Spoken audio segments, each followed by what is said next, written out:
Halo, Assalamualaikum warahmatullahi wabarakatuh. Saya dengan Leila Shanti. Saya akan mengurai mengenai metodologi penelitian dalam riset sosial. Pertama, saya akan mengurai mengenai metodologi versus metode. Menurut Andrew Abbott tahun 2001, membedakan definisi kedua istilah tersebut sebagai berikut. Metodologi merupakan prinsip dasar, sedangkan metode adalah teknik penerapannya. Jadi, dengan kata lain, metodologi adalah ilmunya, sementara metode adalah caranya. Oke. Pendekatan atau metode penelitian di dalam bidang sosial itu ada kuantitatif, kualitatif, dan mixed method.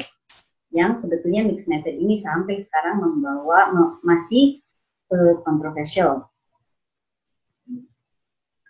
Next adalah tujuan penelitian. Saya akan membedakan tujuan penelitian dalam metode kuantitatif dan metode kualitatif. Dalam kuantitatif, tujuan penelitian ini menunjukkan hubungan antara variabel. Nanti saya akan berikan contohnya ya. Kemudian dalam metode kuantitatif juga kita menguji teori dan mempunyai generalisasi yang mempunyai nilai prediksi. Sementara dalam metode kualitatif itu kita menemukan pola hubungan yang interaktif. Kita menemukan teori, kita menggambarkan realitas yang kompleks dan memperoleh pemahaman makna. Nah, ini saya ada contoh topik dalam bidang kuantitatif, yaitu pengaruh game online terhadap prestasi akademik. Oke, dilihat dari tujuan penelitiannya, hubungan antar variabelnya apa? Yaitu intensitas bermain game versus nilai mata pelajaran di kelas. Kemudian menguji teori apa? Itu meningkatkan peningkatan kemampuan berbahasa Inggris melalui games. Kemudian generalisasinya adalah sampelnya cukup banyak dan mewakili ragam siswa. Misalnya, kalau kita menguji siswa SMA, maka sebaiknya ada sampel dari kelas 10, 11, dan 12, dan dari berbagai SMA, misalnya di Bandung. Gitu. Contoh topik metode kualitatif misalnya adalah kematangan sosial pada siswa homeschooling.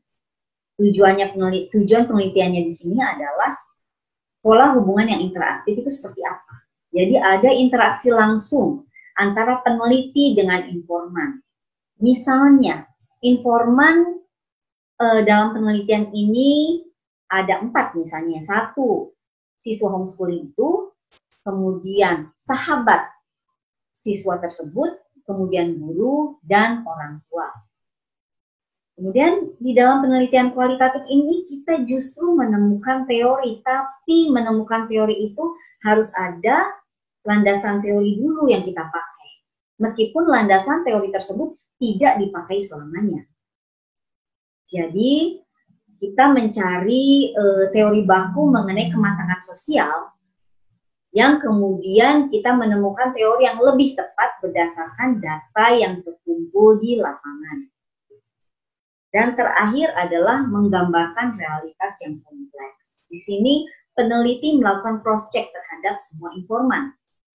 Yaitu informan A misalnya adalah siswa homeschooling, cross-check terhadap informan B, yaitu adalah sahabatnya, cross-check terhadap informan C, yaitu adalah orang tuanya, dan cross-check terhadap informan D, yaitu adalah gurunya. Sehingga mendapatkan fakta yang real atau valid. Di dalam teknik pengumpulan data, itu dalam data kuantitatif itu ada kuesioner dan observasi serta wawancara terstruktur. Sementara dalam kualitatif, itu kalian mengobservasi partisipan, interview, kemudian ada dokumentasi. Dokumentasi ini bisa berupa catatan pribadi misalnya, rekaman, dan sebagainya. Dan juga selalu melakukan triangulation atau triangulasi.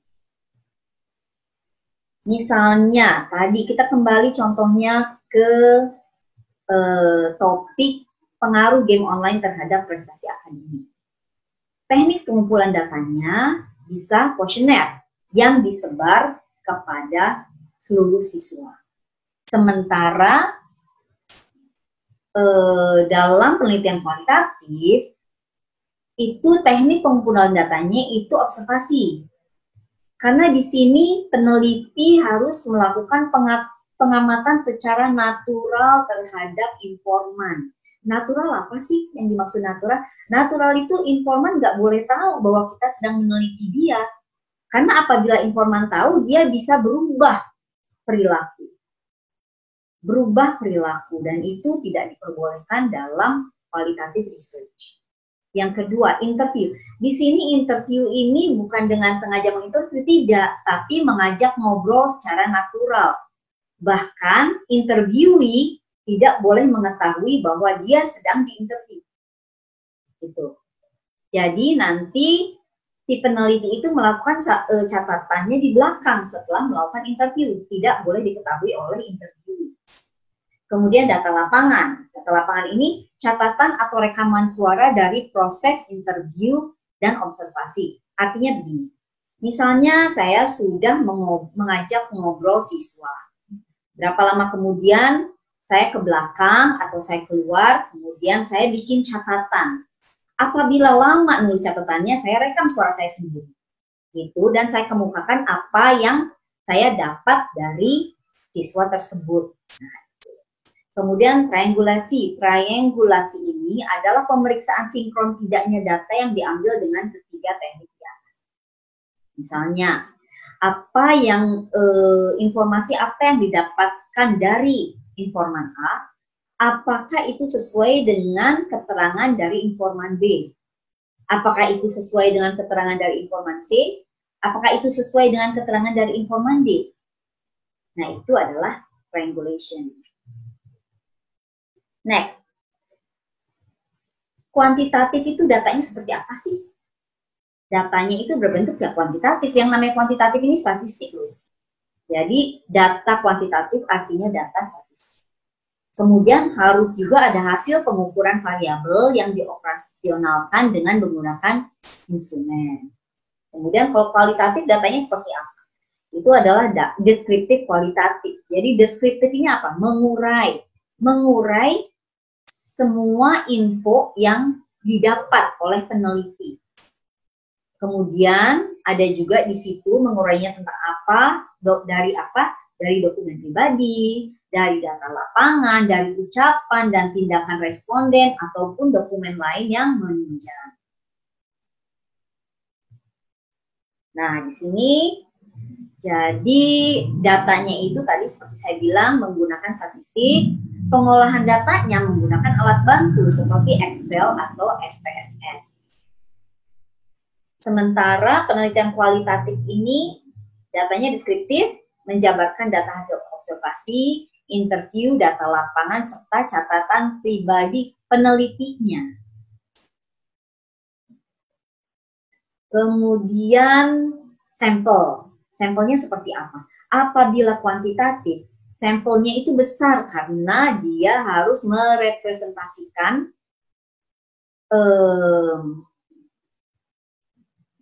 subjek yang akan dia teliti. Oke, kenapa harus representatif? Karena agar bisa digeneralisir. Apabila kita melakukan penelitian yang subjeknya banyak, jadi hasilnya itu kita bisa generalisir. Dan kemudian sampelnya itu harus ditentukan sejak awal. Sementara kalau kualitatif sampelnya kecil seperti saya tadi bilang ya. Tadi contoh penelitiannya itu adalah kematangan sosial terhadap siswa homeschooling. Yang jadi informannya cuma 4, yaitu siswa tersebut, sahabatnya, kemudian gurunya, dan orang tuanya.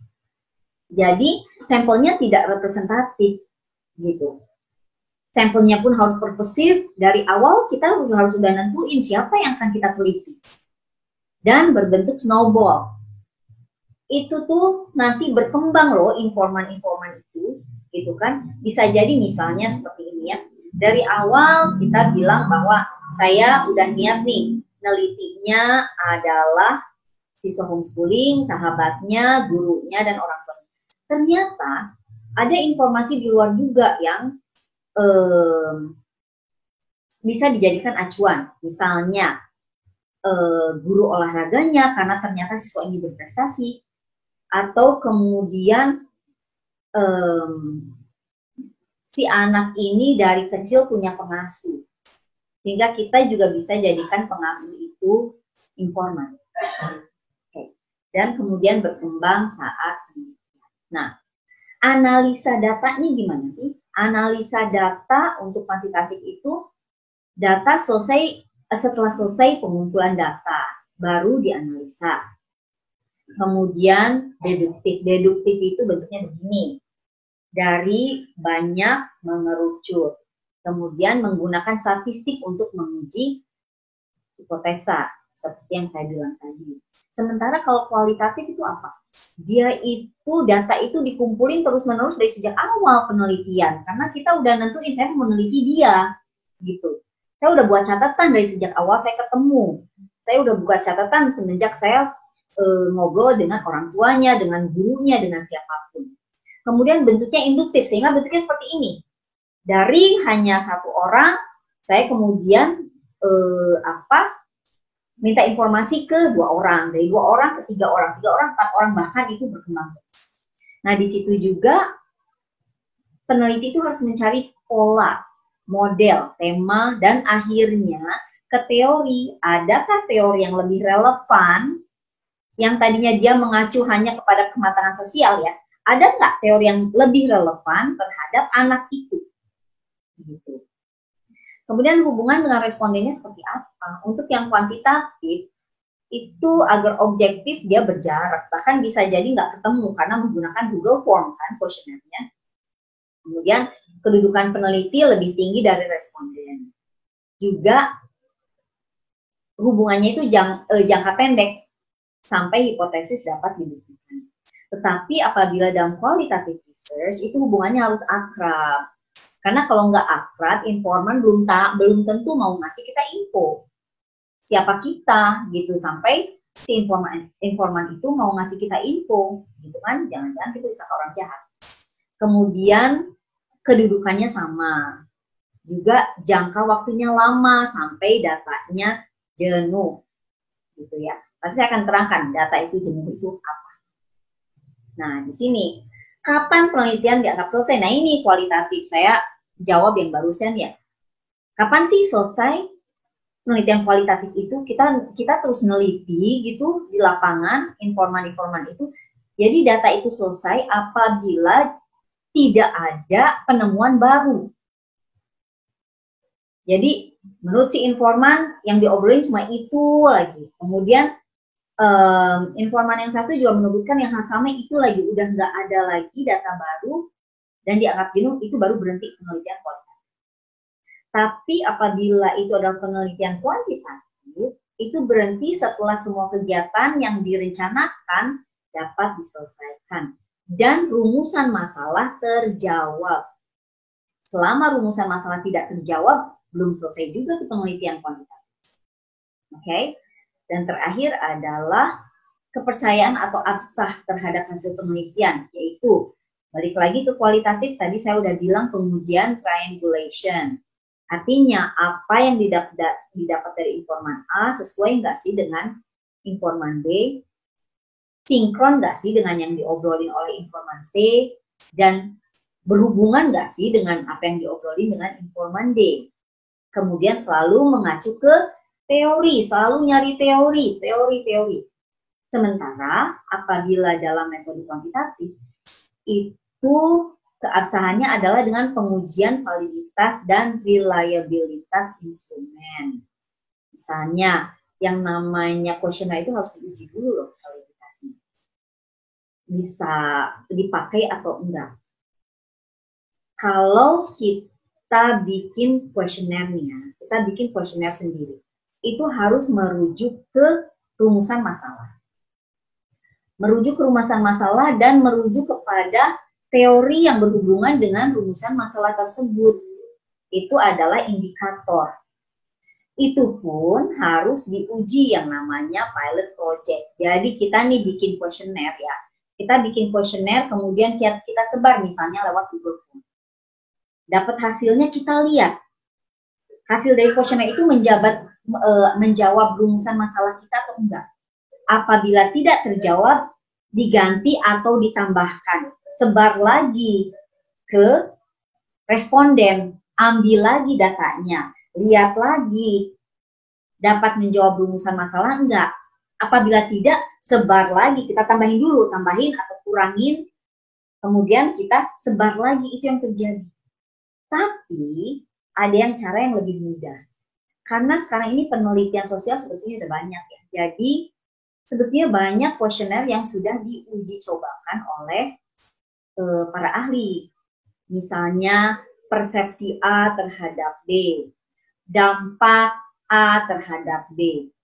Jadi kita tinggal download aja kuesionernya, kemudian kita adaptasikan kuesioner tersebut dengan kebutuhan kita. Misalnya adaptasi itu bukan merubah seluruh pertanyaan, tidak, tapi merubah misalnya nama, merubah waktu sesuai dengan kebutuhan kita.